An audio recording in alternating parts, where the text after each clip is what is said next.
We're going to call this zoning commission meeting to order at this time. Robin, will you call the roll for us, please? Mr. McNulty? Here. Mr. Pierce? Here. Mr. Bellis? Ms. Foster? Here. Ms. Sundar? Here. All right, this afternoon, or this evening, we have a couple of items on our agenda. One is rezoning case number ZON-25-08 for Trilogy, and the other is zoning number ZON-25-07. Okay, so we're going to start with the rezoning request for case number ZON-25-07 first. All right. Just some ground rules so everyone understands how this process will go. First, we'll give the township staff an opportunity to give us a report and give us highlight and summary of what is being requested. Then the applicant will have a chance to present their project. This will then be followed by questions and comments from the commission here. When the commission is ready for public comments, there will be an opportunity for members of the public to speak and share their thoughts during the comment period. Okay, staff ready? Okay. Thank you, Mr. Pierce. So we are here to discuss a rezoning case ZON-25-07 for a property located at 6980 South Old State Road. It's two parcels that totals approximately 8.34 acres. The current zoning is farm residential. The applicant is Real Property Design and Development, LLC. The rezoning request is a rezone request to rezone approximately 8.34 acres of land currently zoned to farm residential to a single-family plan residential district, or SFPRD, for 24 single-family homes. The existing home on the property and the other 23 homes would be new construction. For the surrounding area, to the north are farm residential parcels, single-family home use. To the south is also some FR1 properties along South Old State Road, as well as single-family plan residential area in the Summerfield Village neighborhood, and those are both single-family homes as well as HOA open space. To the east is South Old State Road, and then to the west is also HOA open space owned by the Summerfield Village subdivision. On the following page, you can see the aerial of the site with the two parcels highlighted there in yellow. In terms of the 2018 comprehensive plan, the 2018 comprehensive land use plan, these parcels are located in subarea 10 of the land use plan. Recommendation 10-1 states that continuous large lots of 1 acre or more fronting on Orange, Lewis Center, and South Old State Roads. While recommendation 10-3 reads infill remaining lands with planned developments at 2 units per acre if served by centralized sanitary sewer. And on the following page, you can see the proposed site plan presented by the applicant. We will have a larger version of this to show on the screen later on. So you can see there, the proposal is for 24 total homes, 23 of which would be newly constructed. It's hard to see there. Again, we'll have a larger version up there in a minute, but lot 24 is the existing house to remain. The other 23 would be new builds. The gross density of the project is 2.88 units per acre, which does exceed the maximum of 2 units per acre in the SFPRD requirements, which does require a divergence from the Orange Township zoning resolution. And a divergence is also requested to permit more than 3 units on any 1 acre. In terms of open space, the proposed subdivision does comply with the standards. The minimum requirement in the SFPRD is 20%, and the open space area listed in the application is 22.7%. For the minimum floor area, the homes would meet the SFPRD requirement of 1,000 square feet with a minimum proposed of 1,500 square feet for each home in the subdivision. Mobile homes would not be permitted in the SFPRD. For landscaping, the planning list lists Norway spruce, autumn blaze maple, and flowering dogwood trees to be planted throughout the district for street trees, which we call them street trees, but they are actually outside the right-of-way on private property and for screening. As for amenities, an entry feature is proposed near the entrance to South Old State Road, and then a playground and gazebo are proposed for Reserve C, which is in the southwest corner of the development. In terms of development standards, 2 divergences are requested for minimum lot depth and width. The development proposes 60-foot minimum lot width and then 120 feet minimum lot depth. And the SFPRD standards is 75 feet for the lot width and 130 feet for the lot depth. Divergences are also requested for reduced front, side, and rear yard setbacks.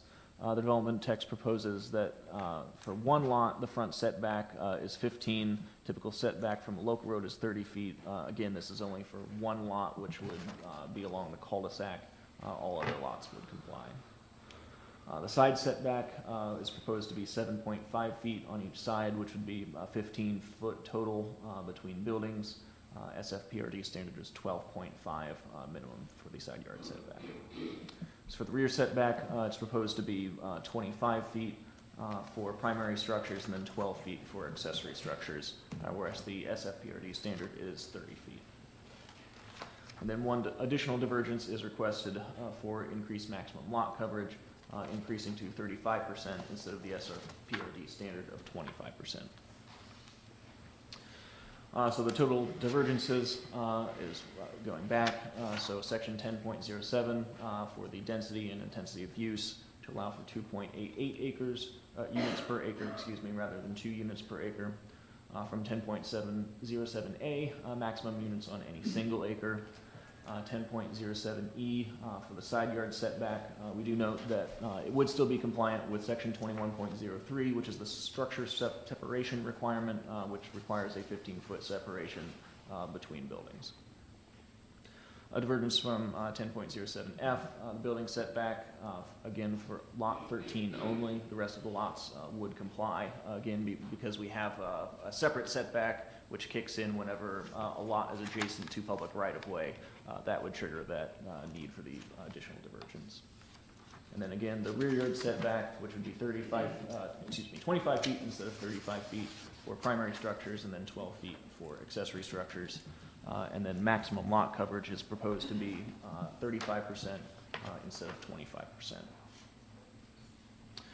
In terms of additional staff comments, we do want to note that because the Delaware County Regional Planning Commission has not yet reviewed this application, we do not recommend that the Zoning Commission vote on this case this evening. Instead, we recommend that you continue it to a later date so that Regional Planning's recommendation can be taken into account when you all make your own recommendation to the Township Trustees.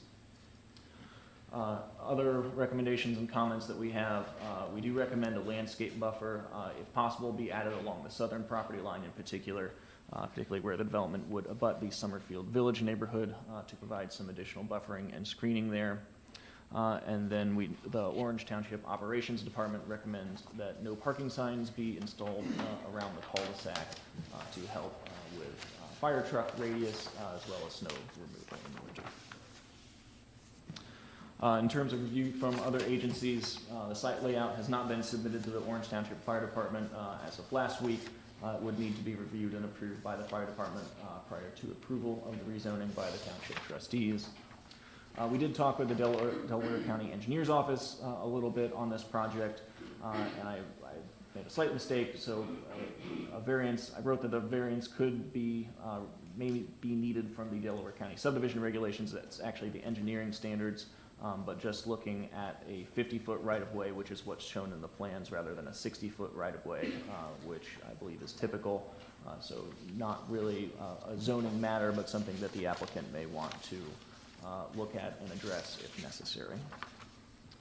At this time, I have no further comments, but here to answer any questions that the commission may have. I believe the applicant is here to present his project. All right, thank you. The applicant, Real Property Design and Development, can you come up to the table? I apologize, I didn't extend the invitation earlier to do so. All right, thank you. Hello.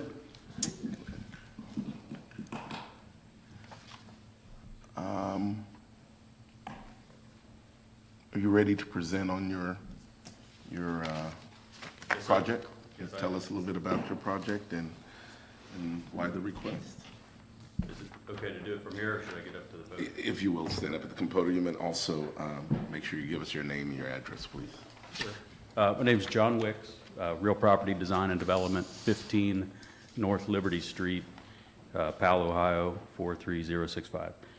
Also a resident of Orange Township for the last 17 years, where we raised our family and kids got to enjoy the Olentangy schools. Really love living here and don't have any plans to move anytime immediately anyhow. I'm pleased to present this little subdivision. It includes just 23 new homes right off of South Old State.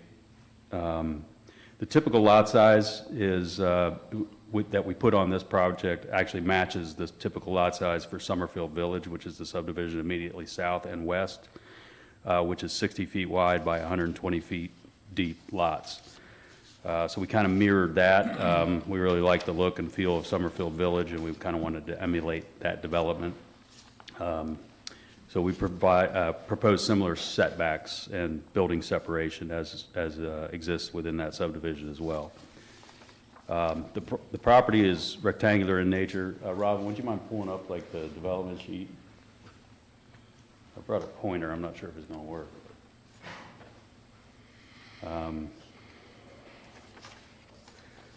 So there's an existing house, as Robin pointed out, that sits on roughly on lot 24 that we want to keep. It was built, it's quite a unique structure. It was built by a landscaper who built it and then moved and lived and operated his business on the property for years and years.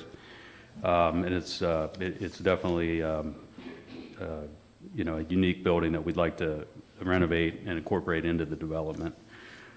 So we would have that house on the first lot, and then all of the new homes would be just to the west of that. The new homes are planned to match the character and high quality of those in the adjacent Summerfield Village, with modern updates, of course, and private yards. Currently, let's see if this pointer works up there. I'm not sure if you're going to be able to see that. I can't even see it. So. Oh, it's on the wall.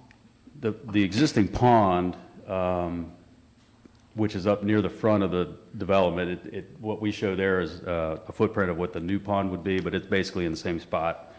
So that pond was built when they dug it out and used the fill material to build up where the house sits right now. That pond outlets to the west to a low spot on the field that basically, I think it discharges right around behind lot 1 and 2, potentially. It drains to the west via that outlet pipe and to the center of the property, and then ultimately it starts to drain to the north onto the neighboring property of 6976 South Old State. It does a circuitous route from there and then ultimately ends up back to a culvert under South Old State just to the north of that property. There's been some reported issues with this drainage pattern in the past. Water tends to pool up on the neighbor's property before ultimately winding its way back up to that culvert that I mentioned. I met with the county engineer. We developed a drainage plan that would actually relieve this drainage problem completely. What we would basically take our pond and lower the elevation enough so that we can route the entire site to the east into our pond and then go directly to the culvert under South Old State Road. In order to accomplish that, we're going to have to lower the pond and we're going to have to raise up kind of the center part of the site, which our site plan right now contemplates and shows that drainage would work. Old State Road, South Old State is currently in stage 2 design with the county to be widened to 5 lanes, currently slated for construction in 2028, 2029. We'll be dedicating the necessary land for this at no cost to the county or township. We show a neighborhood park at the southwest corner of our site with a tot lot and playground and gazebo, amenities for the neighbors, for the residents of the subdivision. As shown on the plan, there's an existing gravel path to the south of our site within the Summerfield Village open space. Now, we show a potential connection on our plan, but of course that would be subject to Summerfield Village HOA approval. And they'd have to agree to it. And if they don't want it, then obviously we wouldn't tie into it. But in my mind, it seems like it provides a benefit to both projects. It would give those folks in Summerfield Village direct access out to South Old State, there will be a new 10-foot bike path along the west side of Old State with this new widening. So it would give them their first connection, physical connection out to South Old State. A majority of the divergences that Robin mentioned, it's important to point out that, you know, those divergences are for the old code, which is currently being modified. The majority of those divergences wouldn't be needed according to the new proposed zoning code, which was recommended by this commission for approval to the trustees. So while they appear to be voluminous, they're really kind of standard divergence requests probably for the last 10 or 12 applications that you all have reviewed and approved. So I just want to point that out. That's my summary. Happy to answer any questions you might have. Robin, question for you. Summerfield Village, when do you know when that was built?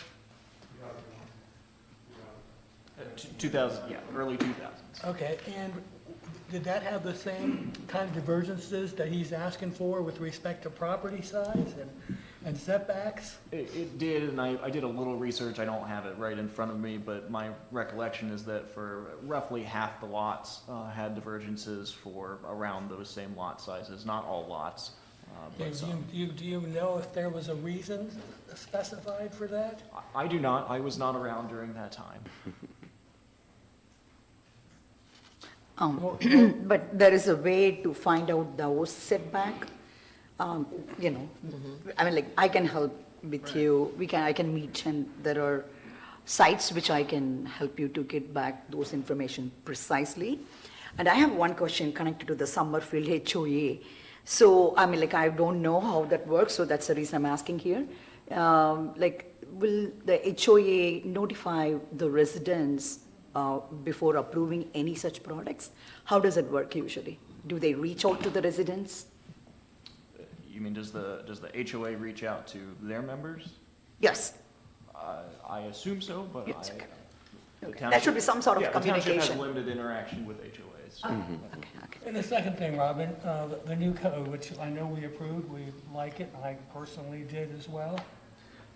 With respect to the setbacks, are what he's asking for more realistic to what the new code is, as he said, or?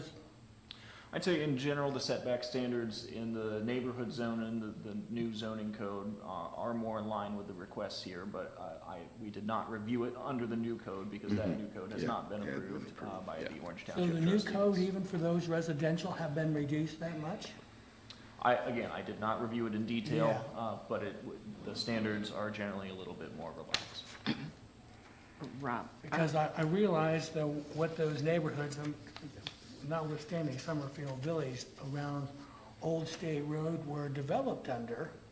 And so when I see a divergence that says 2.88 and see all the setbacks being different, I'm gonna say until I know something more, I'm opposed to that. This residential neighborhoods on Old State, it needs to look like the rest of those properties that have been developed along Old State.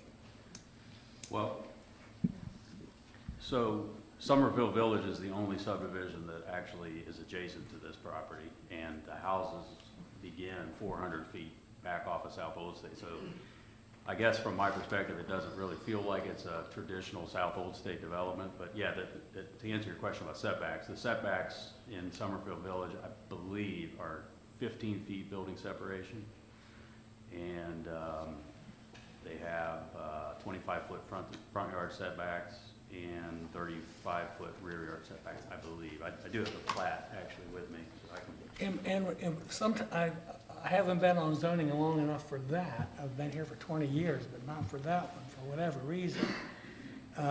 Typically, when you have this many divergences in those directions, there have been reasons for it. Either the land and the property is a strange situation and you need to make adjustments to put houses and buildings on it. Yeah, I think that the hardship here is the drainage issue that we have to we're trying to fix a current drainage condition, but also the first house is about 310 feet off of South Old State, the existing house. And so we thought that it would look better if that was the first house in the subdivision versus having a couple of new houses and then the existing house and then more houses So beyond. you've lost property in this because of how far the original house, first house, is set back from Orange, or from Old State. Is that Well, I don't right? think we lost property. We made up for it with additional open space in that front area, which would be amenity for the entire project, and it'll look nice off of South Old State versus having homes directly in front of South Old State. Truth is, I'm not concerned about the water, because once they get involved with building the ponds, that's all gets to be taken care of, period. That's just been the history of those people and the geology, so that's taken care of. Well, that is a physical reason why we've designed it the way we did. Otherwise, we could put a pond in the middle of the site, but it doesn't solve that issue that the neighbor experiences. Because typically, there are other people, experts, that are gonna tell you where this pond needs to be. Well, I'm a civil engineer and. Okay, so yeah, you already know I've that. designed this according to the Yeah. standards, and like I said, I met with the county engineer to talk about this specifically because, it's not, there are drainage issues anywhere in flat Delaware County, and so they've looked at it. They've actually, I believe they've received some complaints from some of the neighbors around there because of this, and so we developed a plan that would resolve that issue. Yeah. Certainly, I'd like to see how this aligns to the proposed zoning rules that are pending approval. So we're going from, under the current rules, you're, about 17 homes versus 24 with your requested changes that mean two houses per acre. Is there, other than just the business approach, of course, but is there any particular reason you believe there's greater demand for this kind of closeness in homes? I know that there's some trend that's already happened there, or some historical information there, but. Well, again, and I know the new code wasn't approved, but the recommendation from this commission was for 3 units to the acre. So we're under that number, and we got wider lots than what that recommends. That recommended 55 feet wide lot. So I'm looking at the draft of the code that you all approved, and I said, okay, this aligns with what they've already said that they like. So I kind of came in and looked at it under that lens. Okay. Yeah, a lot of the recent subdivisions that have been approved here have been greater than 2 units to the acre. I think the consensus is that that's kind of an old standard that doesn't seem to work. And cost obviously is an issue. And I'll just give you a real quick summary on how that affects the buying public. So the cost to develop this subdivision, whether there are 17 lots or 20 lots or 25 lots, is going to be roughly the same. You still have to build the road all the way out. And the quick math on it is, as it shows right here, it would end up being right around, I want to say it was $105,000 per lot. Okay, so and you divide, that's if you have 24 lots. If you drop that down to 20 lots, that adds another $18,000 a lot to the cost, which in building standards, you multiply that by 5, and that shows how much it adds to the cost of the house, or the price of the house. So if we're trying to provide housing for people, let's say younger couples who maybe are buying their second house, their kids are of age and they want to bring them to Olentangy schools, they can qualify. We're trying to provide something that's similar to what is currently in Summerfield Village under new construction guidelines. And you can't do that if you have to divide that number, again, that fixed number, by 17 or 20 versus 24. Yeah. So that's the impetus here. That's what we're Yeah. trying to do. Okay, so all the homes, let me ask a couple more questions. All the homes, so the minimum you're proposing is 1,500 square foot? Yes. Uh-huh. Yeah, The that's paperwork. what it Yeah, is. yes. Yeah. And we don't have our floor plans picked out. Honestly, Okay. 1,500 square foot homes are that's pretty small for this area. I would expect Okay. that they would be bigger than that. Okay, all right. And then, do you have a beginning price point for them? Well, it all comes In your down to zone. cost. Yeah, yeah. It's gonna be a lot different if it's 17 lots than it is if Yeah. it's gonna be 24 lots. Okay, all right, thanks, go ahead. I just had a couple questions.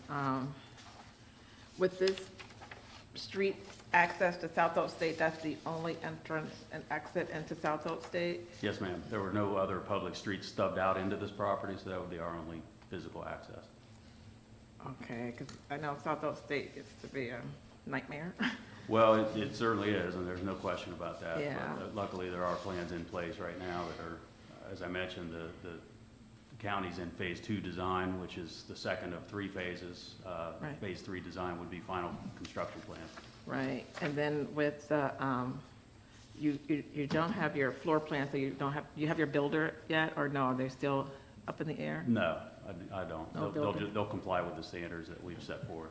And then have you met with the neighbors there? I did meet with a couple of the neighbors. I met with one neighbor from Summerfield Village, and I had said, hey, if I can come in and meet with the HOA, I'd be happy to. I didn't hear back, and that's probably my fault. I probably should have been a little bit more forthcoming on that, but I figured I'd have the hearing.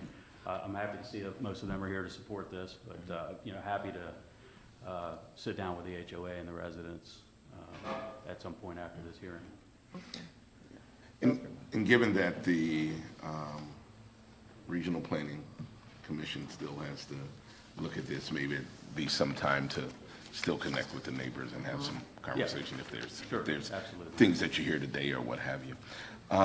Any other questions from the commission? Okay. All Not right. at this point, I think Yeah, there yeah. is several public here, maybe we will hear from them and then we will ask I some got questions. it, I got it, I Yeah. got it, thank you. All right, now we want to take some time to open it up for the public to provide any comments that they wish to share on this rezoning request for number ZON-25-07. So if you'd like to speak, we ask that you come to the podium. Please state your name as well as your address. Please address the commission with any questions that you may have, and the commission will pose them to the applicant after the public comment period is ended. Please try to keep your comments to approximately 3 minutes, and try not to repeat any concerns that you've already heard. It's okay to say, hey, I concur with a previous speaker. We will understand that to be you are underscoring those comments. And I think that's about it. So it looks like you're already up, so. Hey, I was ready to go. All right, state your name and give us your address, and then share your comments. Sure, my name is Gary Puckett. I live at 2549 Allison Street, which is the Abbey Knoll subdivision. I'm also a trustee of the Abbey Knoll HOA.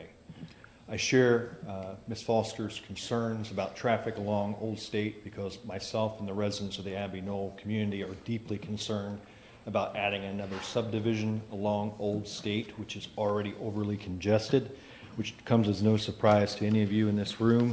But on any given day, traffic can be congested from Orange Road all the way back to the second entrance to Park Lawn, and which makes turning left out of Abbey Knoll Drive a near impossible task, not to mention dangerous and hazardous. Myself, along with the other trustees of the Abbey Knoll HOA, recently met with our residents on Saturday at the Orange Library, and this was a point of concern. I understand that the Delaware County engineer is planning a widening project slated for 2028 and 2029. However, that is 3 years off, which is a long time for our residents to continue to have to either reroute their destinations to go to work or school or even in the grocery store, or risk turning to turn left at a time when it's nearly impossible. Not to mention, we will soon be entering the holiday lights down on Alum Creek, and every summer we see an increase in boat traffic and motorcycle traffic along this way. Adding another subdivision that's only entrance and exit is along Old State Road is one that we are not in favor of. It is also would increase pass-through traffic on Abbey Knoll Road, which is happening now with increased frequency. And our community is already fighting and trying to stop speeders and vehicles that are passing through our neighborhood to get to other roads to get around Old State Road. I understand and support the idea of developing our community and making it a welcoming place to live for everybody, but I ask you to not to right now say not now on this proposed subdivision and vote no on any new subdivision that would be using Old State as an entrance and exit. Thank you very much. Okay, thank you.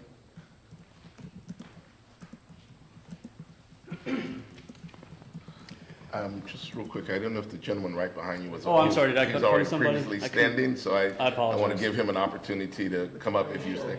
Okay, all right, okay. There, Dr. Mehmet Basran. I live at 7130 South Old State Road. And I think those of us on Old State Road are the neighbors that should be talked to. Summerfield Village really has no connection with this thing. They're not affected by the traffic or the development.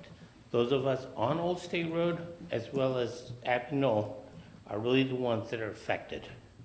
Strongly agree, traffic cannot handle it. My other concern is, if there are this many divergences, why do we have zoning laws if we're not staying within those laws? Once you have this many divergences, there are no laws. That's all I have to say. Thank you. Thank you, I appreciate you. Next up, Brian Such, 2230 Jackson Court. I'm a registered architect. I also did 18 years as on a Westerville Planning Commission. And as well, I'm currently the HOA president for the Enclave at Abbey Knoll. My house is kind of catty-corner from the entrance on this. In my 18 years on the Planning Commission, I don't recall ever having an applicant come before me that was asking my world I call variances, you guys are divergence, for both the depth and width of the parcels and for setbacks for front, back, and sides, and the right-of-way. I've never seen where every single dimension that you could put across this is not meeting the standards. I do echo, to keep time short, I do echo exactly what they talked about as far as having a single exit point out onto Old South State. If this had another link into another subdivision, I probably wouldn't be having this discussion with you. But the fact is, it'll never be a signalized intersection. And because of the way that they've routed, there's no even possibility of making it a right in, right out with some form of decel lane. That's the only thing that saves Abbey Knoll right now, is the fact, even though it's striped not to be driven on, basically as a matter of course, everyone will tell you, they pull over onto the right as the decel lane to get off. It allows traffic then to at least continue to move northward. Still very hazardous, coming off Abbey Knoll to go to the left. 5 lanes won't change this at all, because it's never gonna be a signalized intersection. There's no other means to come from the other side. I was very disheartened to see that the new subdivision that's going down at the corner of Orange and Abbey Knoll is only, again, single ingress, egress point on Old South State. Why is there not a second point off that onto Orange that would at least help mitigate that? The more we get these type of subdivisions that are coming in where there is no signalized way of controlling traffic, and particularly as you get close to that intersection, is a real problem. My second point I want to make, and has to do with our experience that we've had to do with zoning as well, is if you do approve this, or approve any conditions with the developer, I urge both from staff, legal, and zoning that any conditions that you put on that application are grounded in your own zoning code. Our own HOA has had to face dealing with a developer that didn't do half the things that were written in the conditions because zoning had no teeth.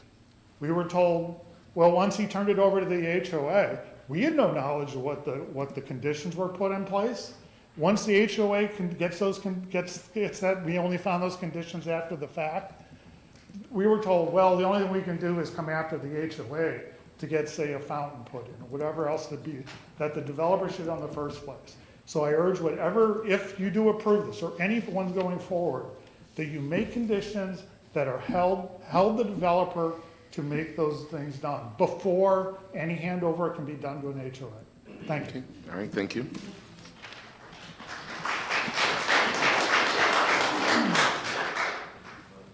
Good evening, members of the commission. My name is Brian Hunt. I'm an attorney appearing as legal counsel tonight for Amanda Bleimeister, who resides at 2097 Jiggery Courts. Couple of points I'd like to raise, and staff touched on this. The first is that, as you're aware, we have not received the recommendation from regional planning. Just want to point out that your zoning resolution, which mirrors Ohio law, requires that that recommendation be approved and taken into consideration before you vote. So respectfully, I would say that you can't vote until we receive that recommendation. As it relates to this application, there are 3 criteria that you're supposed to review in accordance with your code. The first is whether this application is consistent with your zoning resolution.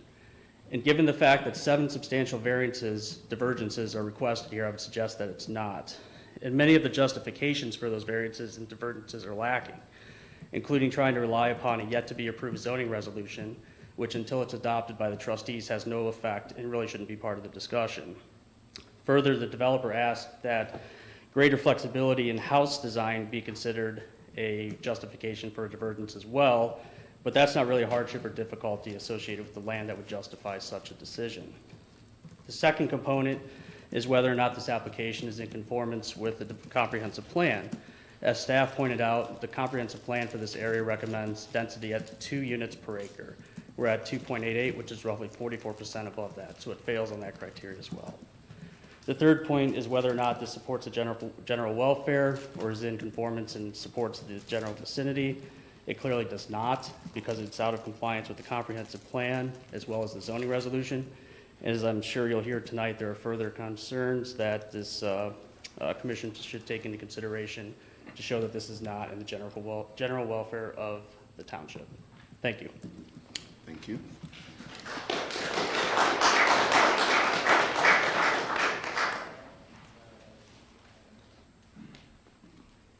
Sorry, a little taller. Good evening. My name is Peter DeGaia. I live at 6976 South Old State. I am the neighbor immediately to the north, and I have the largest border on this property in question. I know this property intimately. I was friends with the former owners, was over there a lot. I know most of my neighbors all along Old State as well. I'm here to talk about 4 main points. I've been living here for over 20 years on this property. I am quite familiar with the drainage issues, the traffic issues, the development around the area, all of that. We are all FR1 properties along Old State in this area. If we go forward and approve all of these changes, you are changing the nature of our properties along this area, and you are setting a precedent that any of us can cram housing into our property lots and dump all the traffic onto Old State. I don't think you want to set that precedent, because every one of us, and there are a lot of us on Old State that are FR1, could now start to do this. So I would urge you not to do this. My point number 2 is that the code is clear. You've had a number of variances presented tonight. I won't go over those point by point, but there is no need to do all these changes for this purpose. I have met the next door neighbor, the new neighbor. He seems like a nice guy. I enjoyed talking with him, but there are a lot of things that need to be addressed here, and I think we need more time to go over that. Point 3 I would like to make is 6.5 minutes. That's how long it took me to exit my driveway onto Old State recently. I know that because 2 songs are playing on my playlist that were mocking me the entire time. It is extremely dangerous, as other people have pointed out, to pull out from our properties onto Old State. The traffic is typically backed up way past, from Orange Road, all the way past my property, continuing on past the Jain Temple further up the street. I have a number of videos, short ones, that I've taken in the last 2 days. You are welcome to look at them to see the actual conditions. I know the proposal goes to great lengths to show the traffic count study. However, we're not talking about the traffic counts only. We're talking about the patterns of traffic on Old State in this particular section. That is very different from the number of cars in this section of Old State. It is very dangerous for me to turn left out of my property because it's a wall of cars going southbound in front of my view. I cannot see any northbound cars because my view is completely obscured. So turning left is next to impossible and would be deadly in most instances. I now have to turn right to leave, and I have to be allowed by a car going southbound to let me in so I can leave and turn right. So I sympathize with everybody else talking about the other area subdivisions. You know, a lot of these have 2 egresses for a reason. A lot of them are right in, right out only. There are lots of other solutions that can be done here. However, given the nature of this property, there is only one way in, one way out. So, and then my last point I would like to make is the drainage. I do appreciate him, you know, pointing out that we've had some drainage issues in the past. However, with the expansion of Old State, and I don't know if you can pull up my property or not on this. Yes, yeah. Can you pull up my property? To the north? Would you like to You do can show the the- auditor's you can show aerial? this. Yes. Yeah.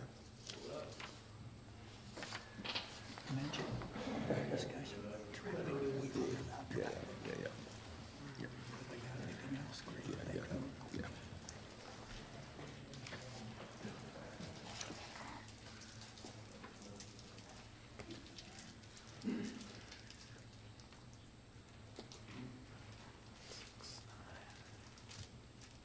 Is it 6976, correct? Correct, yep.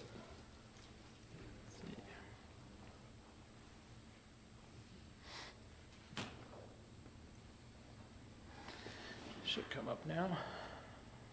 There we go. So you can see just to the north of my property, you zoom in a little bit more, you can kind of see where they want the setback to be on Old State for the expansion. It's maybe not exact, but it's pretty close, and you can see where that falls on my property and Mr. Wick's property next to me to the south. Now, if that were to occur, it will create a new drainage problem in that my septic field is sitting right on the other side of that, and my septic field will probably be flooded by the proposals he's doing. However, we don't know, because I don't know what the expansion on Old State's supposed to look like. So I am pleading with all of you to vote no on this until we can find out more information from the county as to the expansion of Old State and how that might affect my property with its drainage. I do have a culvert going under Old State on the corner, the northeast corner of my property. That culvert has recently been demolished in a car accident, which is pretty frequent in front of my house, and it is smashed to bits. So I already called the county about it. They've sent a couple people out. I also lost all my utilities and just had all my gas lines replaced. So there's a lot of things going on in Old State. Please do not make this one of them. Thank you. Okay. Thank you.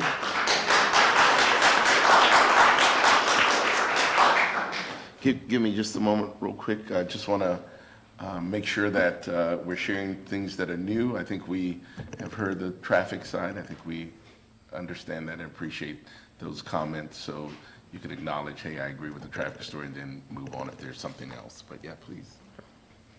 My name is Kurt McDowell, 7247 Trillium Drive in Summerfield Village, and I am speaking on behalf of the HOA. We met as the trustees to allow me to speak on their behalf, along with, there's many neighbors here.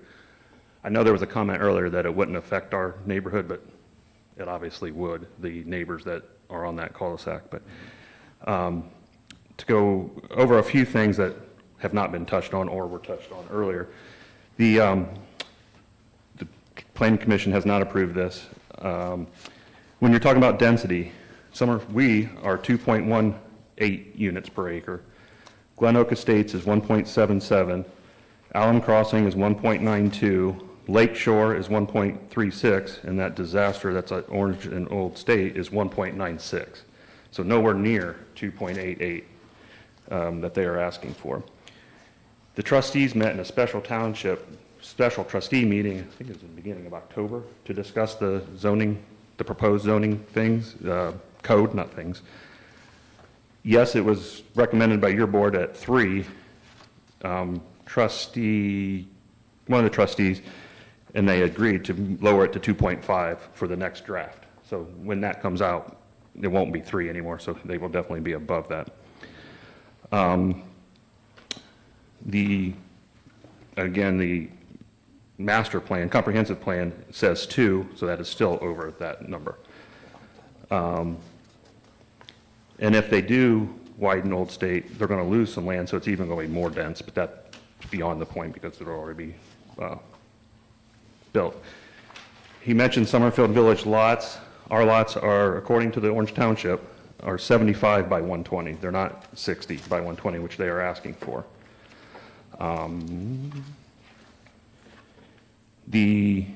Obviously, they're asking for a lot of divergence, front, back, side, which is, the only reason you do that is to cram more in, to make more money.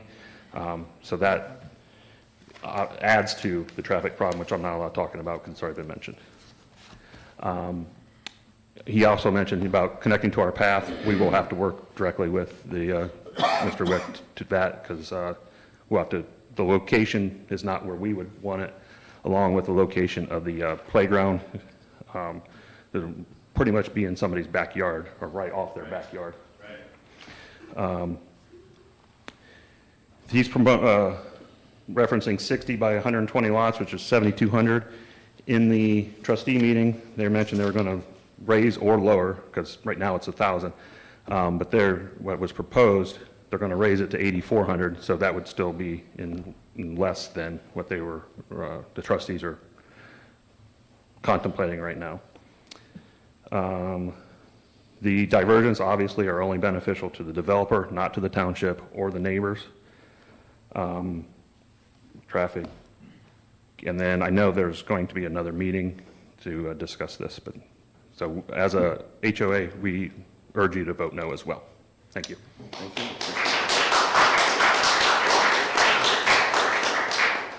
Anyone else with anything new? State your name and address, please. And My name is Matt Baxendale. I live at 7371 Summerfield Drive. I've been part of the Summerfield HOA before. I'm also a licensed engineer, civil engineering degree from Ohio State University. I'm licensed in multiple states.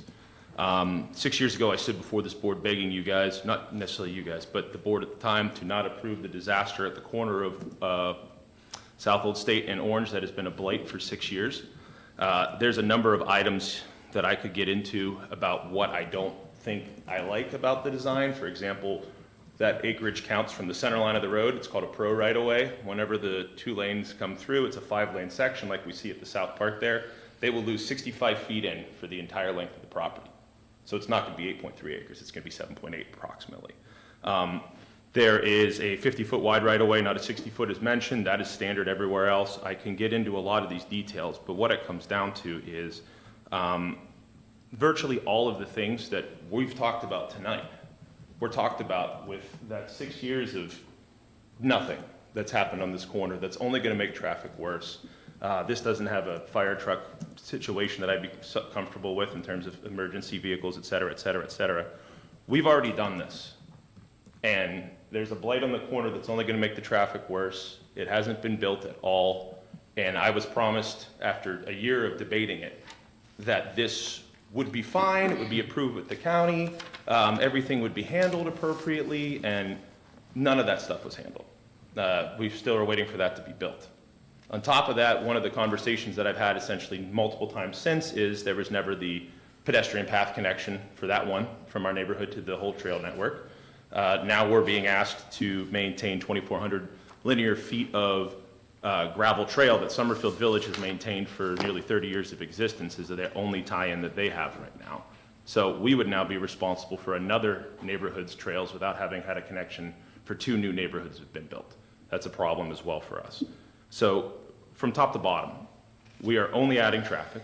We are adding more crowding to the corridor. We are not building the same characteristics of homes as everybody has talked about here in terms of offsets for properties, et cetera. I could get into a lot about that. But we've already approved one of these where we were promised a lot of things that were going to happen that haven't. And I urge you strongly to not approve a second one so that we have 2 runs of construction that are blighting this corridor while we have a big improvement project coming through soon on top of that. It's not the right time and it's not the right project. Thank you. okay.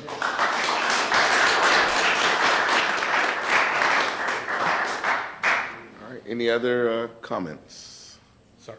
My wife and I, we live, I'm Satya Manivanan, live at 2097 Chicory Court. That's right behind where the construction plan is. I just want to add to what our neighbors said. You are the people who are ultimately going to vote for this, but I'm just asking members here who are opposing this, please stand up. Okay, we got it. We got it. We need Yeah, we heard need it, to do so, that. okay. All right. All right, so thank you so much for that. I want to give, we're going to, Somebody else. anyone else? Oh, okay. Okay, thank you. State your name and address. My name's Sue Ross, 6792 South Old State Road. This piece of property is very important to me. This was my mother's property. This was not, we knew we were selling to a developer. That is not who we wanted to sell to, but that was the only person who would buy it. And we had it on the market for almost a year. We love our neighbor, Mr. DeGaya, that lives next door. We don't want to see this type of development next to him. It's also 3 doors from my home. This is far more dense than it needs to be. I think I agree with all of the other comments, every other comment, but I will say we were kind of led to believe that this would be a very similar development to another one that is down the road that this gentleman has that is very, not dense, and that we felt that our mother could, we were honoring our mother and father who lived here for 40 years by having something similar to that. Of course, when you sell something, you sell it, and it isn't yours anymore. But we would like to at least know that our mom's property is something that we can be proud of, and this is not. Thank you for your comment. Okay, anyone else real quick, and we'll, if not, we'll close those comments off, public comments, okay? Mr. Wicks, do you have anything you want to respond to any of those comments or questions, or? Yeah, absolutely. There were a lot of comments about traffic. Obviously, I live in the area, I'm familiar with the traffic issues. Traffic is not able to be used in a zoning decision. That doesn't mean I don't recognize that it's an issue. Before I bought the property, I made sure that there was plans for the widening, the 5 lanes. That does include a left turn lane into this project, as it does to the projects on the other side of the road. So it will maybe not solve it completely, but it will certainly make it a better situation. As far as not having a second access to the property, there wouldn't be any physical way to do that. A lot of times the county engineer would instruct a development like Summerfield Village or Glen Oak or something to stub a street into the undeveloped property. They did not do that here, so there's no physical way to have a second access. So we did what we can. We've got one single access. It would be approved by the fire department. It'll meet this public street width standards. The cul-de-sac will be built to public standards. Let's see here. The setbacks and divergences, I'll just restate that most, if not all of those, have been approved by this commission and by the trustees on most of the most recent developments that come in, because they recognize that the current standards of the SFPRD are archaic. The new code, while it hasn't been adopted, takes that into consideration. I do take exception to one gentleman who said that the lots in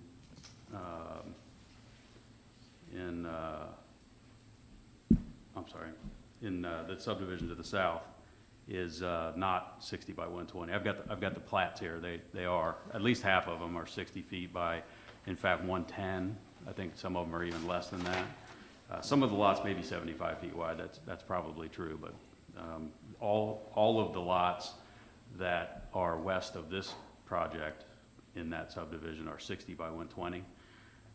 The lots that are on the cul-de-sac, they're clearly larger because of the nature of lots on a cul-de-sac. The front of those lots, though, is less than 60 feet, each of those lots. So this complies with the design standards of that subdivision. So to try to hold us to a different set of standards doesn't seem to be in everybody's, well, it doesn't seem to be in my best interest, I guess.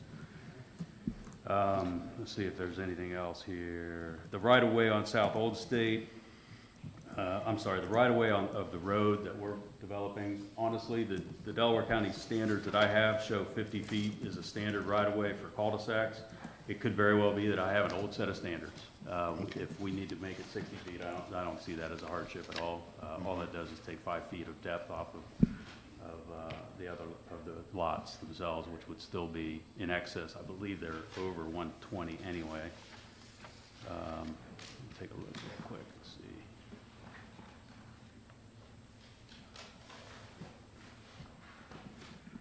Yeah, so on the south side of the road, we show 123. So And on the north side, we show 129, so we would skew the road a little bit to the north. There's room to do that. And make them, if not 120, be very close to 120, and that would be in the worst case.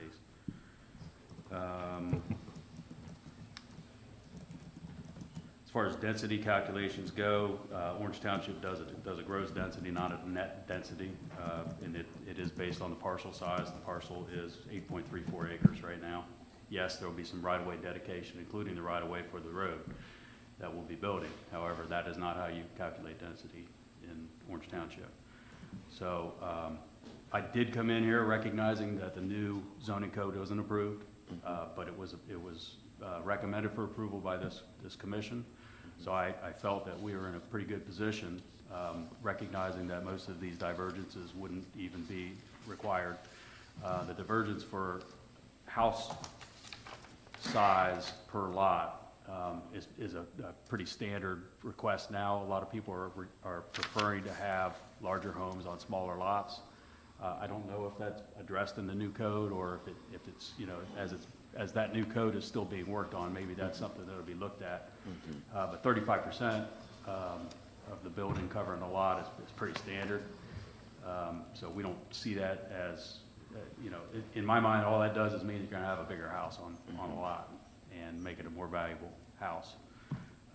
I know it's not important to most of the folks here, but again, we're trying to hit a price point that doesn't really exist in Orange Township. We recognize that there's no such thing as a starter home in Orange Township or anywhere in Delaware anymore. But you know, that first time or second time next buyer doesn't have a place either. You know, even existing homes in these subdivisions are well into the fives. We would like to try to hit a new construction home in the mid fives if we can, but if we you know, if the cost is exorbitant, there's just no way to do that. So we really are trying to do that. It isn't a profit center for us. It's not like we cram as many in here as people suggested so that we can make more money. We sell the lots for what we have in them plus a profit margin. It's consistent. So if we spend a fixed amount of money and we have fewer lots to sell, those lots are going to be more expensive. And that's just the nature of it. Okay. As far as the FR1 zoning recommended for all the properties along South Old State, I would suggest that most of the properties that are still existing aren't this size. In fact, they're all quite a bit smaller than this, and they're not large enough to subdivide into a subdivision in SFPRD. This happens to be the one remaining piece that is. It's part of the same farm, the White family that owned all this land years and years and years ago. It's the same underlying property owner that Summerfield Village was a part of, and Abbey Knoll. It's just one piece that hasn't been developed yet. So I ask for your consideration on those points. All right, thank you. Thank the applicant, thank the public for your comments and for your presentation. Any other? What are you gonna have for a continuation, I guess? Yeah, I know, but I just want, before I get there, I want to know if you guys have any other questions or comments on that. Okay. Yeah, I do have one comment. Okay, please. Yep. Looking at all the factors, you know, I understand like the new project might bring new families, like, but I think this Orange Township or zoning, like, really should be protecting the people, the residents who are already living here without like disturbing their peace. I think that's very important. I mean, my humble request. Okay, thank you. May I ask you a question?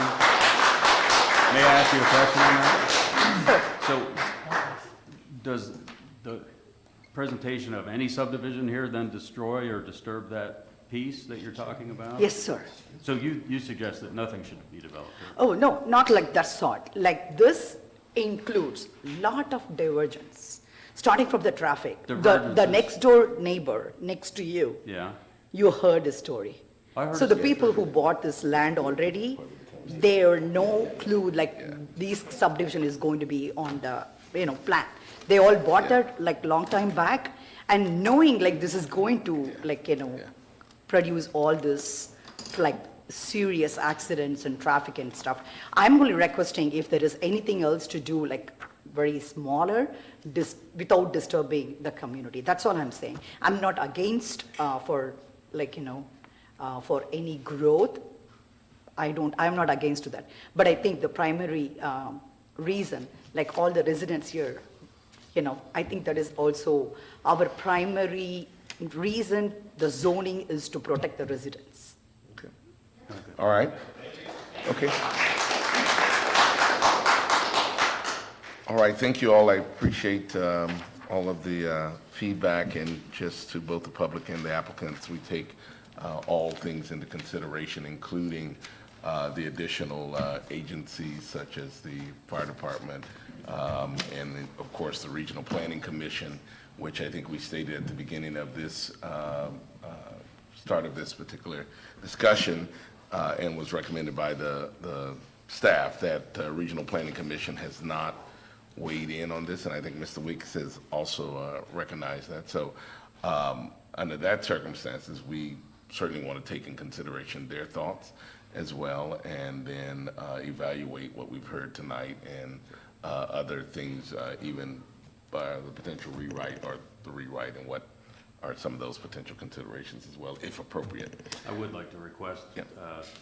to table to the next date, but date and time certain. Yeah, I think that's what we So we want. would request, Yeah. we would recommend continuing rather than tabling, which is indefinite. Yeah.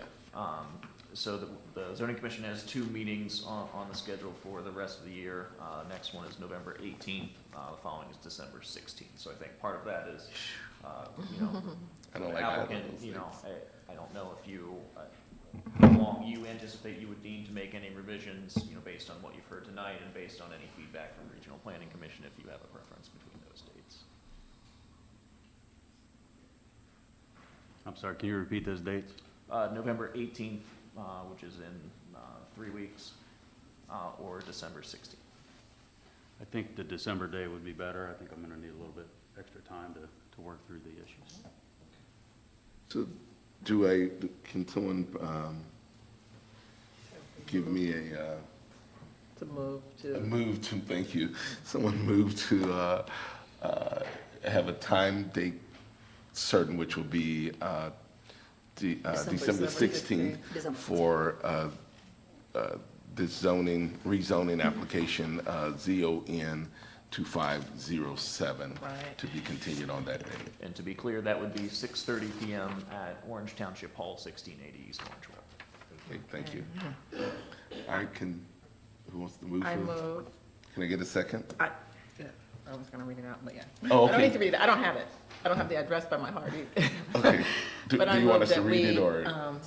Restate we it. continue the meeting on December 16th at 6:30 PM at the Orange Township Hall. Need a second. I second. Okay, thank you. Mr. McNulty? Yes. Mr. Pierce? Yes. Ms. Foster? Yes. Ms. Sunda? Yes.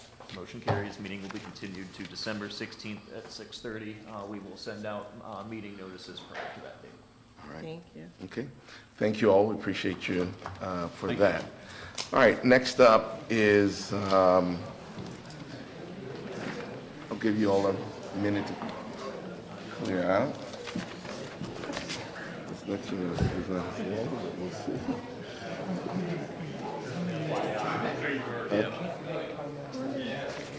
We have no control over it, but it's, and if we have to come, it goes in. Yeah. We don't have, we couldn't even disprove this if they decide, hey, we're gonna meet, because we Yeah, can't. I agree. You don't have that What happened control. to Christine? It is what it is. And the state that. What happened to Christine? To make a statement like she made, they think you have that kind of. Yeah. Oh, she's I mean, okay. I guess you can theoretically can say no, but then you can get in court, and court can say, yeah. No, yeah. Okay. All right, we're still in session. If you're going to leave, please go ahead and leave. If you're going to stay, please stay so we can move forward with the next item on the agenda. Thank you. Okay, next up is rezoning case number ZON-25-08, the applicant being Trilogy Real Estate, Delaware LLC, and same ground rules as we heard from the previous case. I'll just go over them quickly. Township staff will give a report, and the applicant will then have a chance to present their project. This will be followed by questions and comments from the commission. When the commission is ready for public comments, we will request that, or there will be opportunities to do so. So staff, will you please present for us? Thank you, Mr. Pierce. So this is rezoning case ZON-25-08. This is for property on Columbus Pike, US 23. It is the parcel the southwest corner of Home Road and US 23 along Gooding Boulevard. The applicant is Trilogy Real Estate Delaware LLC, and the property in total is 25.476 acres. This is essentially creating a new sub-area within that parcel, which would be 11.807 acres in that newly created sub-area. The current zoning is planned commercial and office district, and so the request is to amend the currently effective development plan in that PCD district to allow for the construction of a variety of senior living facilities on the southern portion of the parcel in that newly created sub-area 2A. Property was originally rezoned from FR1 to planned commercial in 2004. The development plan was then amended in 2017 to allow for a number of commercial uses on the site and to update development standards. In terms of the comprehensive plan, the site is located in sub-area 8. Recommendation 8-5 reads that the east side of Gooding Boulevard's preferred use is planned office use as transition to residential. No single-use big box retail in this sub-area. In terms of the surrounding area, to the north is also planned commercial district and Home Road. To the south is planned commercial and office district and the Delaware County Library. To the east is US 23, and then to the west is Gooding Boulevard and the single-family planned residential district of Clear Creek across Gooding Boulevard. So on the second page, you can see the development plan initially proposed by the applicant. We did receive some updated plans this afternoon, so we will show those on the screen, but this was the plan that was sent out to you all, and that was reviewed under the staff report.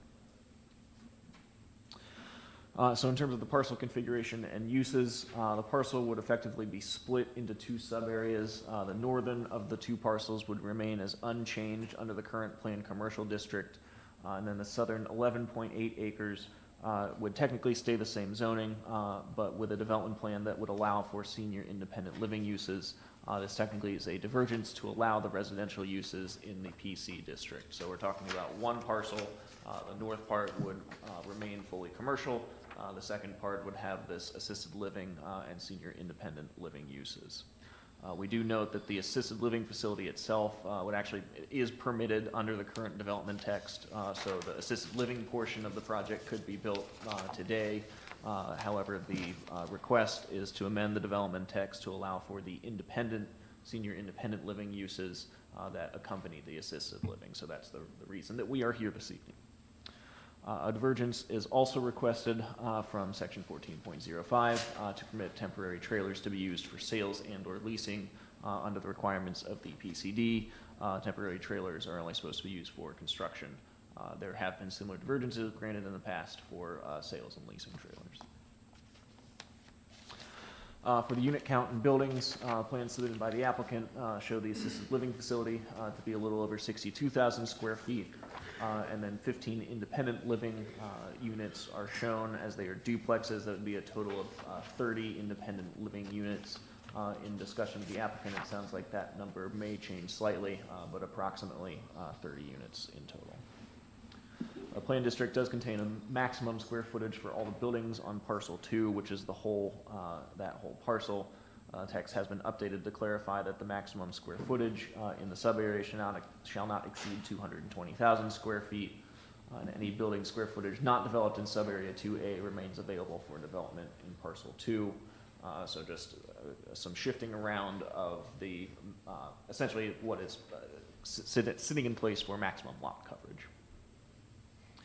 The text does propose a decrease in the building setback along US 23 from 80 feet to 70 feet. That is a divergence from 21.09 of the zoning resolution, which spells out an 80 feet setback from US 23 in the planned commercial district. The text proposes to increase the maximum height of a two-story building in sub-area 2A from 36 feet to 38 feet. This one is a little odd because the planned commercial maximum building height is actually 50 feet. However, in the original zoning text that was previously approved, there were different height limits for different stories, and the two-story height limit was 36 feet, again proposing to increase that 2 feet to 38 feet. Language is also proposed to be added that changes the roof pitch requirements in the sub-area. Previously, a 6/12 slope was required, and there is some language there which would amend that requirement. Language is also proposed to be added that buildings in the sub-area 2A may have their primary elevations face the interior of the site or Gooding Boulevard rather than US 23. There's also a proposal to reduce the minimum structure separation from 15 feet to 10 feet. This would require a divergence from section 21.03 of the zoning resolution, which is the structure separation requirements. In terms of amenities, one clubhouse is proposed for the senior independent living area. And then for the assisted living, there were 2 courtyards that were shown along with a memory garden, which are in and around the assisted living facility. For parking, a total of 125 parking spaces are proposed, which does not include the garage or the driveway spaces for the independent living units. Typically for detached residential units, we do count garage spaces and driveway spaces. So the parking count is really for the assisted living facility itself and not for the independent living units. Per the zoning resolution, the requirement is 1 space per 2 beds, plus 1 for each employee on the largest shift for assisted living facilities. Number of beds in the assisted living facility is listed as 108, although that number may fluctuate, but we believe that the parking requirements are met. Parking setbacks are proposed to be decreased 3 feet from 48 feet to 45 feet from US 23. That was, again, in the previously approved development plan. That is not a requirement in the zoning resolution, therefore it does not technically require a divergence from our standards. A divergence was requested from 21.01D in the sub-area to allow parking in front of main structures and senior facilities, if not more than 50% of the front setback area outside of the road right-of-way is occupied by parking. So we are looking at 40% of the parking in front rather than 50%. In terms of landscaping, a mix of deciduous, evergreen, and ornamental trees are proposed, as well as various shrubs. The trees, in the version that you received, the trees mostly met that street tree requirement, although we did find that there were some gaps along the retention pond along US 23, and that was one of our staff comments. We did receive an updated landscaping plan from the applicant earlier today, which solved some of those issues, so we'll show that on the screen a little bit later. But the version that you all received did have some gaps there, which I believe the applicant does intend to rectify. In terms of lighting, language is proposed to be added that would permit street lighting in sub-area 2A, whereas the previous plan currently prohibits street lighting. Otherwise, all requirements of Article 21, which governs lighting, would need to be observed. Signage, no information was included regarding the signage, which basically just means that all standards of Article 22 of the zoning resolution, which deals with signage, would have to be followed. And access, language in the development text provided that 2 curb cuts would be provided in sub-area 2A. The development plan did only show 1 access point, which I will talk about a little bit later as well. So in terms of divergences, there were a total of 5. Pardon my typo, I believe that was a holdover from a previous staff report that mentioned 3 possible additional divergences, but just a total of 5 there. The first would be to permit senior independent living facilities in the planned commercial district. The second would be to permit temporary trailers to be used for sales and or leasing activity. The third, to reduce the building setback along US 23 to 70 feet instead of 80 feet. The fourth, to allow the structure separation to be 10 feet instead of 15 feet. And then again, that parking area location, allowing more of the parking area to be located in front of the building instead of to the side or to the rear. Additional staff comments, similar to the previous case, this was sent to the Delaware County Regional Planning Commission because they have not reviewed it. We do not recommend that the Zoning Commission vote on this application this evening, but hopefully we can get the applicant some good feedback. They can make any revisions if necessary and come back with a recommendation from regional planning. and any changes that they may have. One of our staff comments is that the development text should be edited to put a unit cap on the number of permitted senior independent living units, just to make it clear in the text that there's a maximum number of units that we would like to see on the site. And then we did recommend adding some additional evergreens if possible to provide additional screening, particularly between the assisted living facility and Gooding Boulevard. If the applicant wants to put some by the independent living, that would be nice, but we kind of felt that because the assisted living facility is just a different scale and massing from what's across the street, that evergreens would be best suited there. Those were shown on the updated landscaping plan that the applicant sent in today, but again, those are not included in the version that you all reviewed. And then final staff comment was that the trees should be added to the landscaping plan along US 23, or the text would need to be modified to permit their absence. In terms of review from other agencies, the fire department, we understand that the site layout has been submitted, but as of time of writing had not been reviewed or approved. That would be something that would need to be done further down the line. And then the Delaware County Engineers Office, again, just kind of informal discussions with them. They did think, and they had not reviewed it fully, but that the primary access point on Gooding Boulevard may need to be shifted to the south to better align with Daymark Drive and the entrance to the Clear Creek subdivision. So again, the access point is not necessarily determined by the zoning, but if it affected other areas of the site, then it's better to address those issues sooner rather than later. That is all I have for now. Happy to answer any questions that the commission may have. Thank you, Robin. Does anyone have any questions for Robin immediately, just based on what we've heard of the recommendations here? Not right now. Okay. Anything, Mr. McNulty? Okay. All right. The representatives of Trilogy Real Estate Delaware, can you all present and share your project with us? State your name and address and go from there. Eric, can you pull up the updated site plan? It's cold in here. Did you open that already? Yeah, or it's is that third tab. Thank you. There you go.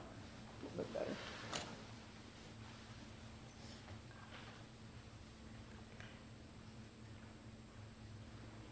You can go ahead and continue, you're fine. Okay. My name is Catherine Cunningham. I'm an attorney with the law firm of Kegler, Brown, Hill & Ritter in Columbus, Ohio. And also with me today is Peter Massey. He is a Senior Vice President of Development and Facilities Management for Trilogy Healthcare Services.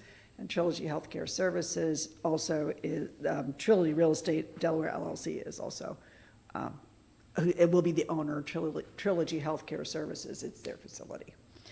And in this case, both the assisted and independent, assisted memory care and senior housing, the assisted and senior living will be in one facility, the senior housing, obviously on a different portion of the site, but it's still gonna be all the same owner who's gonna run the whole thing. It's a continuum of care campus that's being planned at this location to allow for the senior housing is proposed to be restricted housing for 55 and over, and then also the more institutional facility would be for memory care and for assisted living in that facility and nursing care.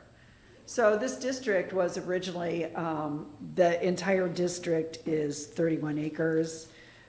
In this, we're amending, only asking to make an amendment to the southern portion, I think as Robin indicated, and you'll see in the zoning application that we filed, we have in the exhibits, we retained all of the original exhibits that were in the original planned commercial district, and then just showed you where the sub-area 2A, where these proposed changes are proposed to be affected, which is just in the southern portion of this, in the site where Robin mentioned the 11.8 acres that is being proposed. And as Robin mentioned, the reason that we're here is because in this planned commercial district, while the assisted living and memory care and nursing care is a permitted use, as I think called convalescent care under your code, we just outlined those terms in case there's any question about what convalescent care is. it did not permit any kind of independent living here. So the independent living that's proposed here is senior housing that will be associated with the adjacent property. There is, we're not proposing any change in the overall parcel 2, so that all those same standards are going to apply throughout. This is just a very limited change at this location. And as I said, the main purpose is to allow this senior housing. Staff did request that there be a unit cap on the senior housing proposed, and Trilogy has no objection to a unit cap for the 30 senior housing units that they propose. They have a development plan that they hope will work on the site when they get to final engineering, and I think they do not intend to build more senior housing units than those units on the site. There also are, in terms of permitting the temporary trailers, we did propose that, Trilogy did propose that. As Robin indicated, that is a divergence that needs to be included. In our text, we did propose that only until a certificate of occupancy could be issued, and then they would move the sales into a structure that can be occupied. So it really is a temporary solution so that they can do sales off of their site for a period of time, but not for an extended period of time. It would not be done out of a construction trailer. It would be its own independent trailer. That's what's being proposed. Also, there was a divergence to permit street lighting because of the nature of this site. As an integrated community, there will need to be some street lighting, particularly for seniors, so that they can get around on that site. Along the conceptual plan was updated. There are on the north is up, east and west sides of the north half of this site. You will see detention ponds, which are dry ponds that are going to be located in those corners. And there is now landscaping proposed. We plan to meet code on the landscaping around the site. We did get a regional planning meets in 2 days. So we will be before them now. We've been working with regional planning. One of their comments was have some kind of robust landscaping on the northern property line. And I think that's this plan indicates that is something that the applicant intends to do on that site. So we're trying to meet all the comments. And we did submit these at the 11th hour because we were trying to address some of Robin's comments that he made on the site that he was recommending. And then when we were also trying to be proactive with regional planning to address any issues that they may raise on this site. We didn't receive any major concerns, we don't think, from either one of them. While there are divergences, most of them are just to permit the proposed use on this site. The structure separation is pretty characteristic of more senior housing, where it's a little bit less spread out, and so the separation of structures is not a significant divergence here, particularly given the nature of the senior housing of what the applicant is proposing in this site. And in addition, there was the trees were able to be worked in even with those divergences on the site. This is a proposal that Trilogy has met twice with neighbors. Many of the neighbors are here with the Homeowners Association to talk to them about the site, give them the opportunity to have input in the site. And I think even today, when we were here, Peter was here and met with neighbors again today before the meeting. And we will certainly let neighbors speak for themselves, but Trilogy believes that this is a good site for this kind of use. Regional planning hopefully will agree. Their staff report has agreed. We've worked with Robin to make sure that we try to keep the scale, a nice transitional scale from State Route 23, from High Street US 23 to Gooding, to the neighbors that are to the west, so that it can provide a nice buffer between what happens on 23 and all the traffic there, and also what moves on to the neighbors and whatever occurs to the north and south. We have no idea what the development will be to the north and south in this subdivision. We're just really looking at just this portion of the planned commercial district here. If you want to hear from Trilogy and about who they are and what their services are, Peter, and what they do, and where they are across the country, they have a lot of facilities, even at other places in Ohio, and are experienced in this industry. They're very excited to be in Orange Township and at this location. And Peter is here and happy to answer any questions you might have with regard to that. How many are in each of those individual units? Is that 2 or 4 of those? Are those condos? You're talking about the independent living? Yeah, the independent living. The independent living are buildings. duplexes. So each building has 2 dwelling units in it. Okay. 2 dwelling units per building. And those will be, Trilogy will own those and rent those facilities. And your assisted living is in the main building here? Assisted living, memory care, Yep. yes, and nursing home care, all in the main building. You're yes. sitting close to 2 other ones in the neighborhood, but you already realize that, I'm sure. Well, I'm sure Trilogy does, yes. Yeah, and that's okay. I mean, there's more than enough people that need those services, so that's not a problem. So the assisted living, that's those 30 units. No, the assisted living is the large southern building. We had, Robin, can you put up the elevations that were with So the site senior plan? living in the back. Yeah. Okay, For Eric. thank you. In the site plan, we did have elevations of the building, and it's easier to see from that, or even the trees that we had. This one by chance? Exterior design? Then yeah. Yeah. So this building, and Peter, do you want to go through this, or I'm happy to, but you're the expert. Let him. Good evening. Peter Massey, Your address also, Peter. 303 North Hurstburn Parkway, Louisville, Kentucky, 40222. So what you're seeing here, this is obviously the single-story portion of the building. A majority of the building is single-story. There's about an L-shaped portion on that northeast corner of the building on the property. That would be 2-story, but the rest of it would be 1-story. And so both skilled nursing and memory care will be all under 1 story. Assisted living will be on the 1st floor and 2nd floor of the proposed building. So that main building is similar to our continuum of care that Catherine was talking about. The duplexes are independent living, so that would be kind of your first entry into senior care. Those are, there you go, there's the building. So you can see in that photo, the top right corner is the 2-story portion. And that right corner of the building is the northeast corner of on our property, if that makes sense. So anyways, so the independent living or duplexes, they're 2 units per, some have 1 bedroom, 1 bath at the bonus room, other ones are 2 bedroom, 2 bath. They both have single car garages. And then residents, as they age in place and need additional care, different levels of care, they could move into the assisted living or memory care or skilled nursing portion of the building.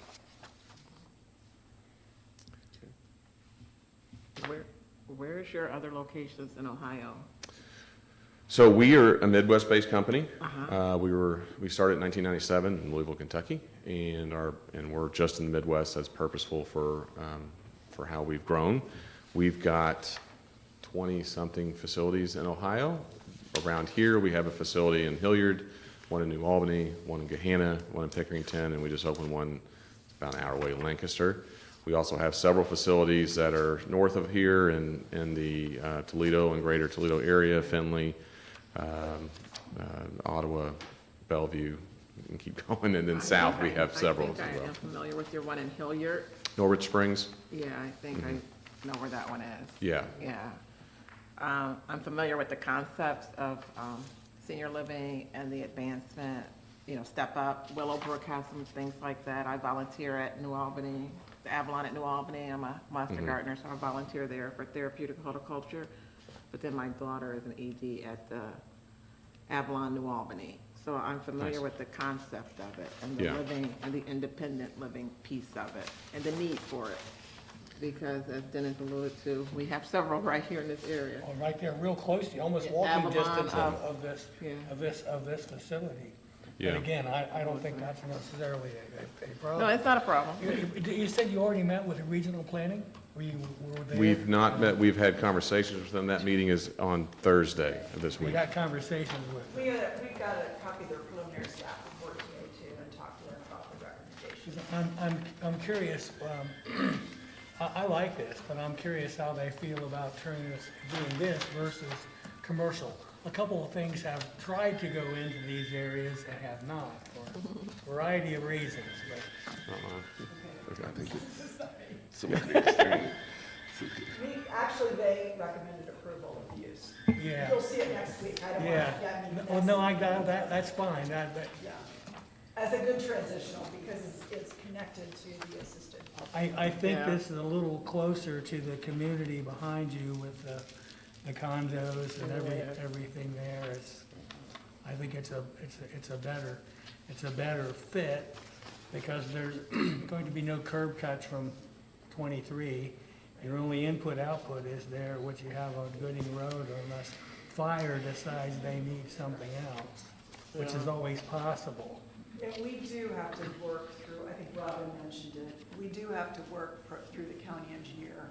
Yes. Well, the engineers will work together to establish where the final curb cut is.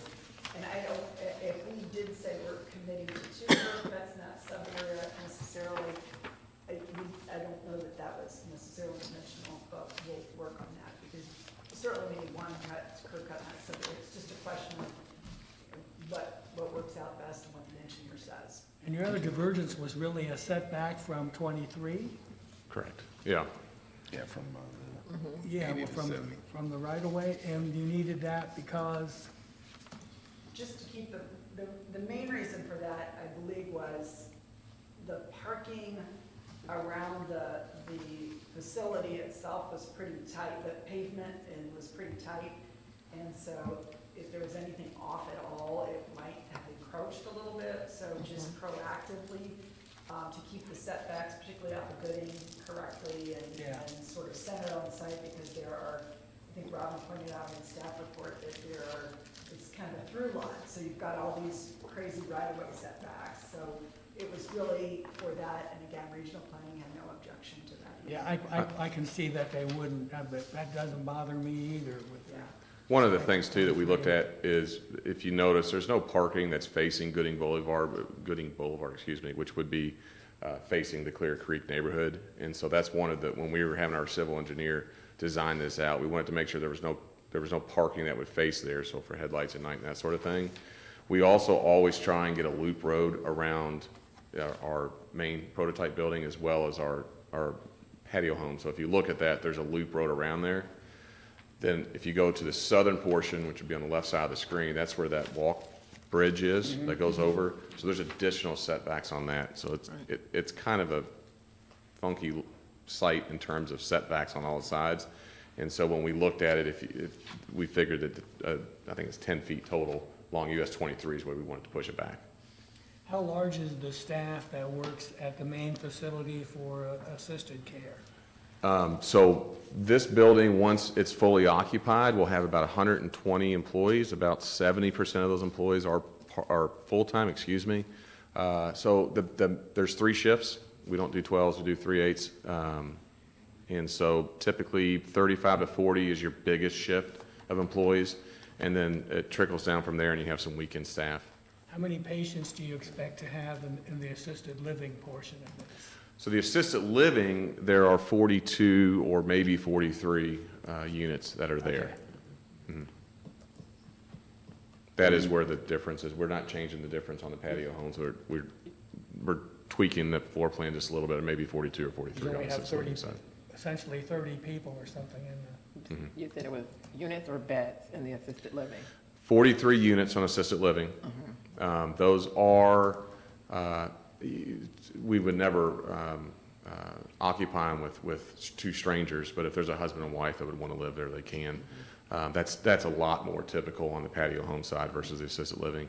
There are 50 skilled beds That will be for the skilled side, and then 16 memory care units, which are actually licensed as assisted living, but they'll be memory care specific. That's where you get to the 108.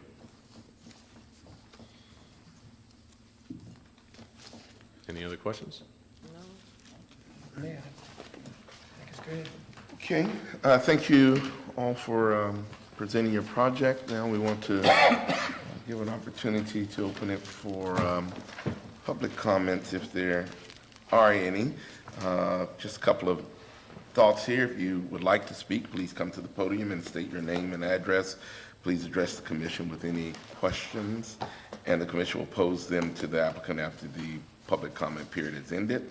Please try to keep your remarks to approximately 3 minutes and try not to repeat concerns that have already been said. If your concern has already been stated by someone else, you can say that you agree with their concern, and we'll certainly note that. At this time, we'll open it for public comments. Is there anyone here who wishes to share? Good evening. Good evening. My name is Richard Kite. I live at 326 Park Gate Court in the Clear Creek subdivision. Maybe somewhat unusually, not here to oppose the application. We like the use. We have a couple of questions. Trilogy, Mr. Massey was kind enough to meet with residents in Clear Creek this afternoon. I'd say we had about 50 residents there. There were a lot of questions. I don't mean to speak for everybody. I'm not speaking for everybody. I'm speaking just for myself.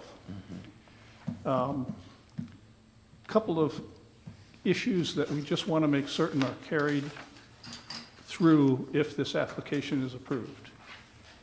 One has to do with setbacks from Gooding Boulevard, and it really is for more the entire site than it is for this particular application.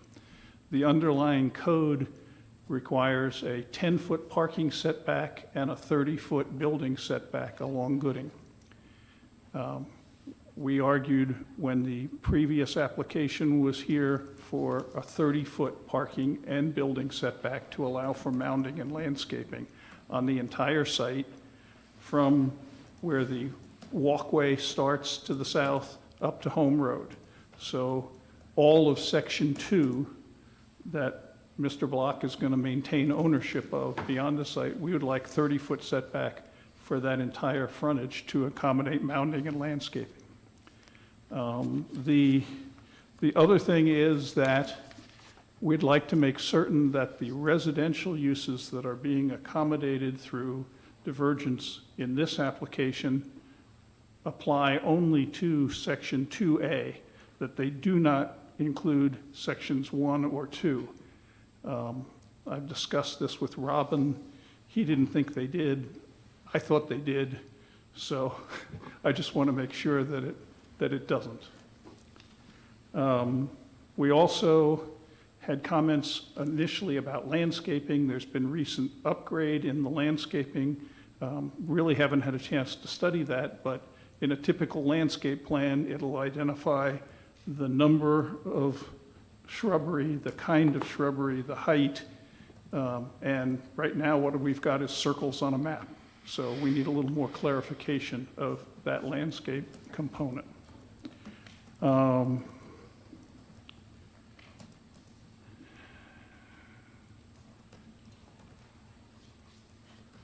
The last thing, I think, is the entry off of Gooding.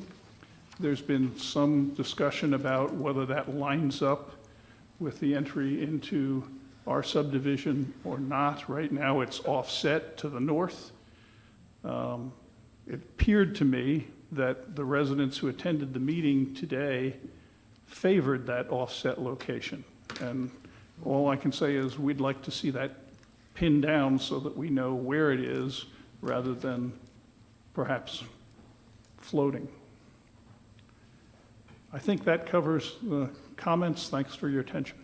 All right, thank you. Anyone else have any comments they wish to share?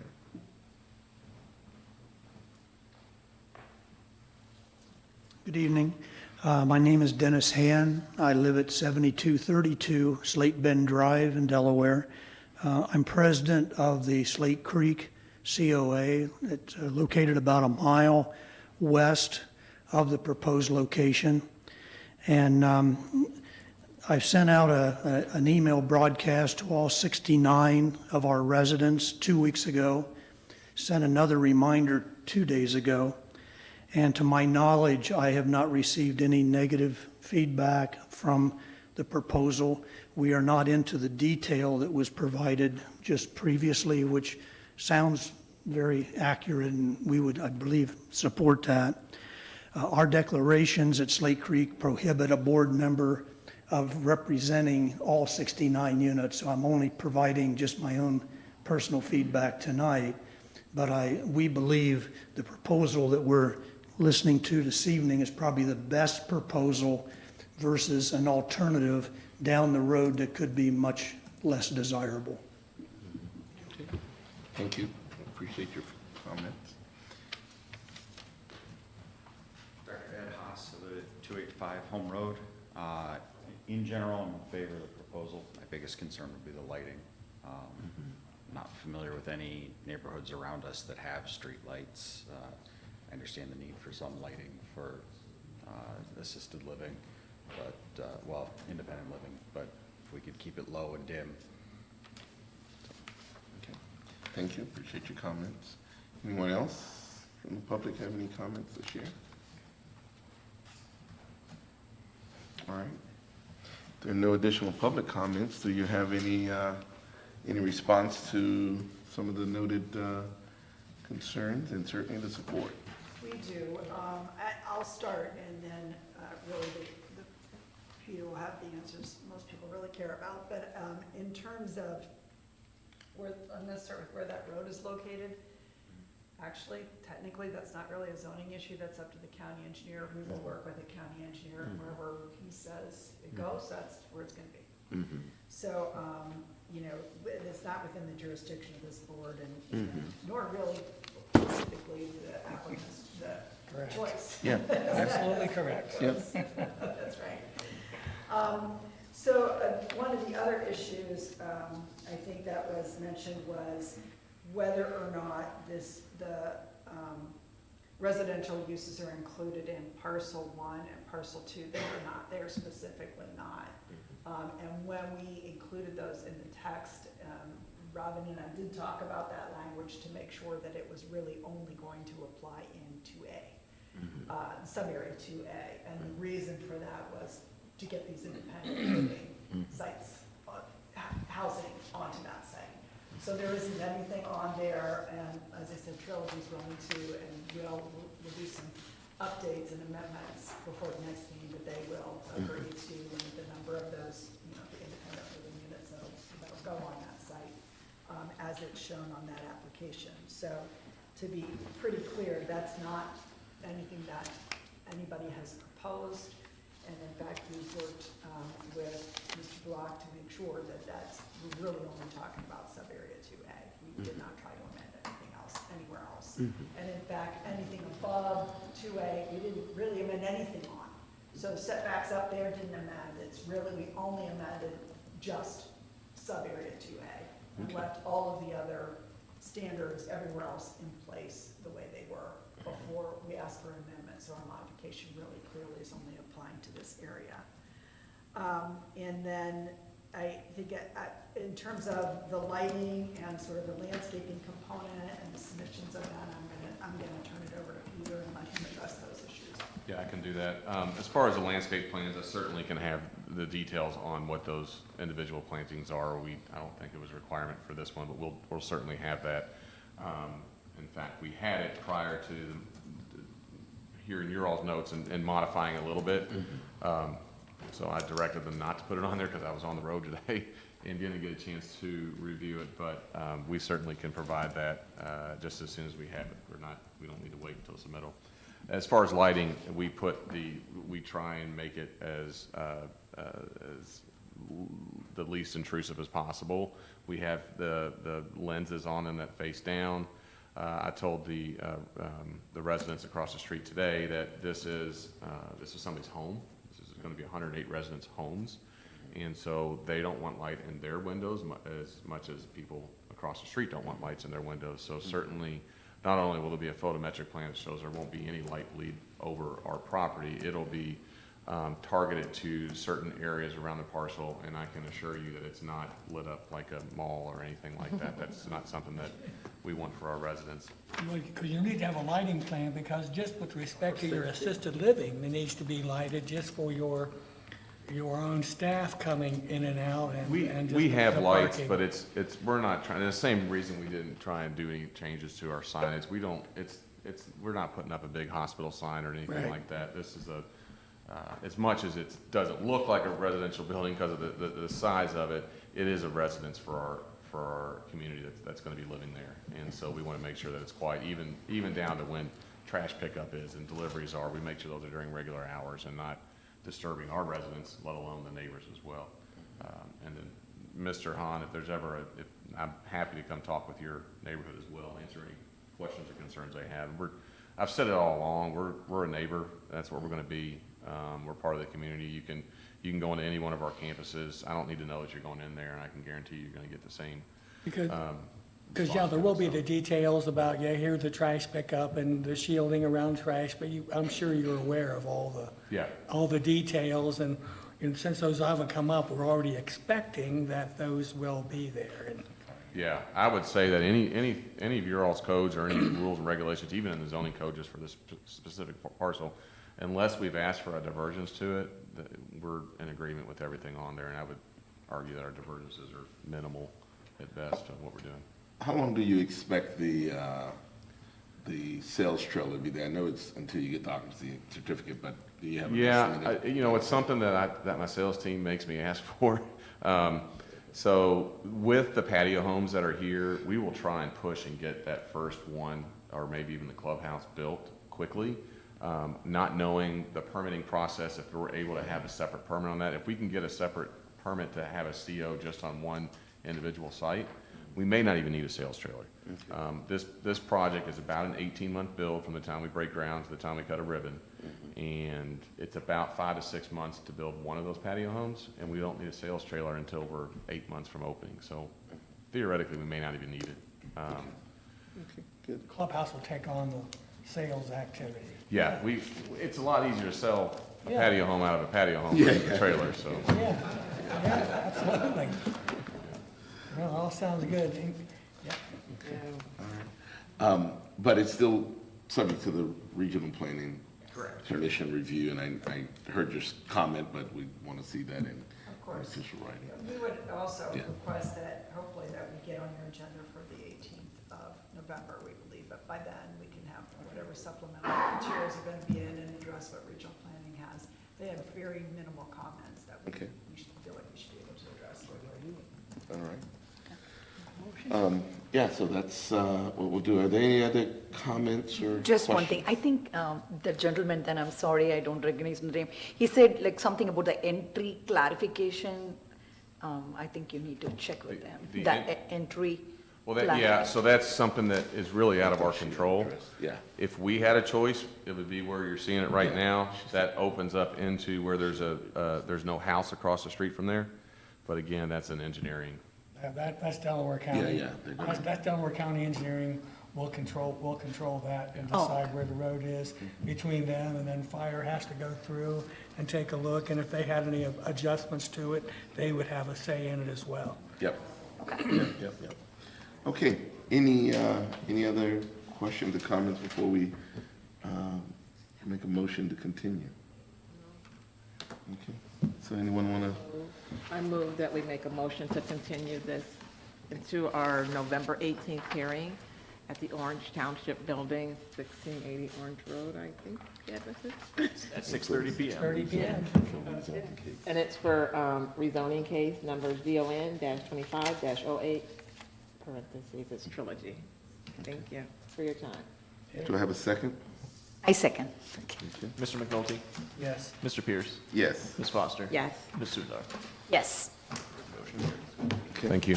Thank you all, we appreciate your time, thank you for the comment. All right, is there any other business tonight? We have nothing further. All right, there's no other business, then we shall adjourn this meeting. Thank you. Yeah, I'll need that.